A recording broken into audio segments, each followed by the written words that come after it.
भारत आणि पाकिस्तानच्या तणावाच्या पार्श्वभूमीवर पाकिस्तानकडून क्षेपणास्त्रांची चाचणी 120 किलोमीटरवर मारा करणारं फतेह क्षेपणास्त्र असल्याची माहिती। जमिनीवरून जमिनीवर 120 किलोमीटर अंतराचा मारा करणारं फतेह क्षेपणास्त्र।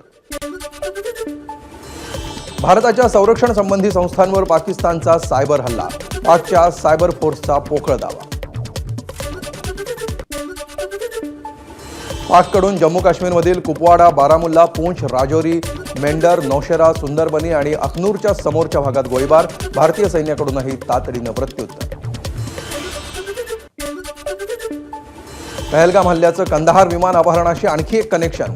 जैश ए मोहम्मदचा मुश्ताक अहमद झरगरही हल्ल्याचा मास्टरमाइंड। झरगरच्या अल उमर मुजाहिदीन संघटनेनं दहशतवाद्यांना केली मदत। बीएसएफ कडून एका पाकिस्तानी घुसखोराला अटक। घुसखोर गुजरावालातील असून त्याच्याकडे काही पैसे आणि एक आयडी कार्ड मिळालं। बीएसएफ आणि पोलिसांकडून कसून चौकशी सुरू।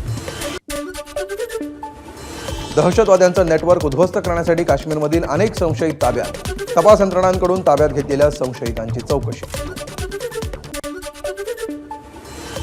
पहलगाम हल्ल्यानंतर पंतप्रधान नरेंद्र मोदी ॲक्शन मोडवर। मोदींची राष्ट्रीय सुरक्षा सल्लागार अजित डोभाल यांच्यासोबत महत्त्वाची बैठक। बैठकीनंतर मोदींनी घेतली गृहसचिव गोविंद मोहन यांची भेट। भारत आणि जपान संरक्षण मंत्र्यांची महत्त्वाची द्विपक्षीय बैठक। तणावाच्या पार्श्वभूमीवर प्रादेशिक आणि आंतरराष्ट्रीय सुरक्षेवर चर्चा। राजनाथ सिंग आणि नकानींची 6 महिन्यातली ही दुसरी बैठक। तुर्कस्तानची युद्धनौका कराची बंदरात दाखल। दहशतवाद पोषणाऱ्या पाकिस्तानला तुर्कस्तानचा पाठिंबा।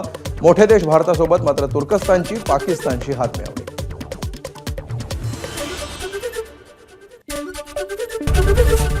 एबीपी माझा, उघडा डोळे बघा नीट।